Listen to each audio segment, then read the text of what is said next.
Hay un texto realmente fascinante y bastante misterioso, conocido como el Magnus Opus. Pero ojo, no es solo un libro, es más bien la promesa de un camino secreto, un camino hacia una transformación total del ser humano.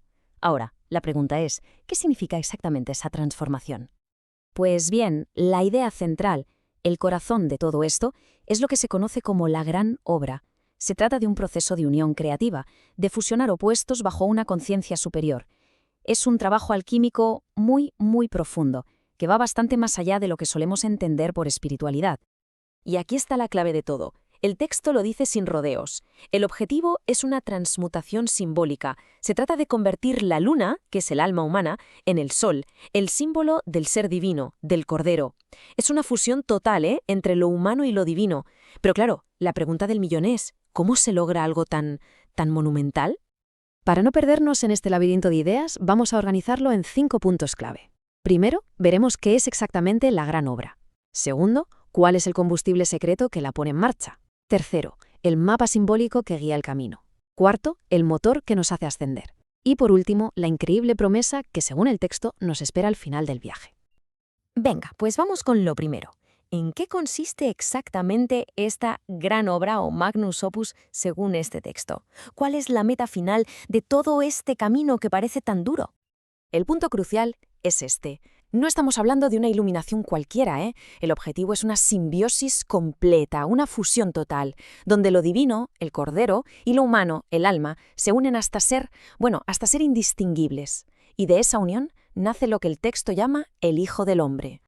Muy bien, ahora, un proceso de transformación tan gigantesco necesita combustible, ¿no? ¿De dónde sale la energía para todo esto? Según el texto, la fuente de poder es algo que todo el mundo posee, pero que muy pocos entienden en su dimensión más sagrada. Aquí entra en juego un concepto que es fundamental, el tercer logos. Se describe como una fuerza creadora universal, identificada con el Espíritu Santo. Y según el texto, su manifestación más directa en nosotros es la energía sexual. Por lo tanto, esta energía no se ve como algo simplemente biológico, sino como un poder divino, sagrado, que llevamos dentro. Y esta imagen ilustra a la perfección la diferencia fundamental. El hombre animal, según el texto, expulsa esta energía sagrada, la proyecta hacia afuera y hacia abajo. Sin embargo, el hombre ángel aprende a hacer lo contrario, a redirigirla, a hacer que fluya hacia adentro y hacia arriba para crear en otros niveles de conciencia. Vale, ¿y cómo se hace eso? Pues la práctica específica para lograrlo se llama Arcano AZ y se presenta como la clave de bóveda de toda la obra. Consiste básicamente en realizar el acto sexual pero reteniendo la energía, evitando el orgasmo para que esa fuerza tan poderosa no se pierda, sino que se transforme, se transmute y ascienda por el cuerpo. Pasemos ahora a ver cómo se estructura este viaje.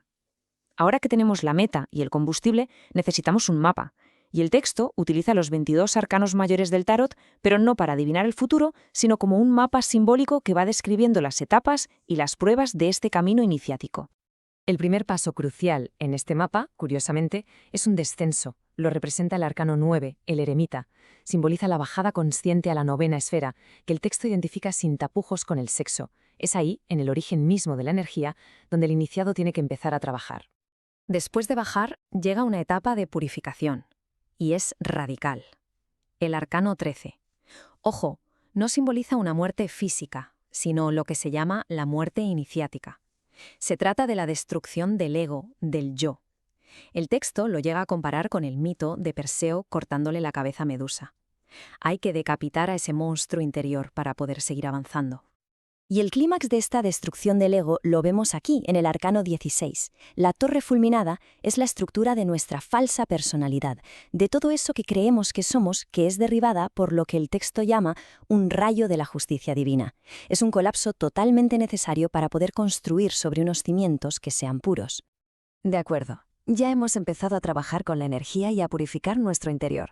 Pero, ¿qué mecanismo nos impulsa a través de las etapas de este mapa? Pues la respuesta está en despertar una energía que está latente, dormida, pero que es increíblemente poderosa. Esta energía es el famoso Kundalini, la serpiente de fuego. El texto la describe como una energía divina, la propia diosa madre, que está enroscada en la base de la columna vertebral, y cuando se la despierta, gracias a la práctica del arcano AZF, empieza su ascenso por la médula espinal. Y el ascenso del Kundalini no es caótico, para nada. Sigue un camino muy preciso, a través de 7 centros de energía. que el texto equipara a las 7 iglesias del Apocalipsis. A medida que la serpiente va subiendo, va abriendo cada iglesia. Y cada una otorga poderes distintos, desde el dominio de los elementos en los centros de abajo, pasando por la intuición y capacidades psíquicas en los del medio, hasta llegar a la glándula pineal, Laodicea, que promete la iluminación total y la omnisciencia. Y todo esto nos lleva a la culminación de la gran obra. Nos lleva a la promesa más audaz, más sorprendente, que se encuentra en las páginas de El Magnus Opus. Y no estamos hablando de una metáfora. Al menos, el texto lo deja muy claro. Afirma que, tras completar el camino, el iniciado recibe el elixir de larga vida. Y con él, muere pero no muere. El ángel de la muerte no corta su cordón de plata. Y al tercer día, su cuerpo físico es reanimado y él vuelve a habitarlo. Una resurrección literal, en toda regla. Estas ideas, que pueden sonar muy extrañas, en realidad tienen unas raíces profundísimas en la tradición alquímica. El texto hace referencia a las figuras del libro de Nicolas Flamel, donde imágenes como la muerte y el renacimiento de un dragón o el ascenso del alma simbolizan precisamente este proceso, la transmutación que lleva a la inmortalidad.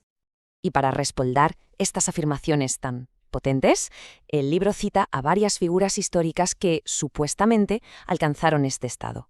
Menciona a Paracelso, de quien se dice que escapó de su propia tumba, a Zanoni, que vivió miles de años, y por supuesto al famoso conde de Saint-Germain, de quien se afirma que sigue vivo a día de hoy con el mismo cuerpo que tenía en el siglo XVIII. Y así, el Magnus Opus nos deja con una pregunta monumental. ¿Estamos ante un manual literal para vencer a la muerte y alcanzar la divinidad física? ¿O se trata de una alegoría increíblemente elaborada y profunda sobre el dominio de uno mismo, la conquista del ego y el despertar de nuestro máximo potencial espiritual? La respuesta, como siempre, queda para la reflexión de cada cual.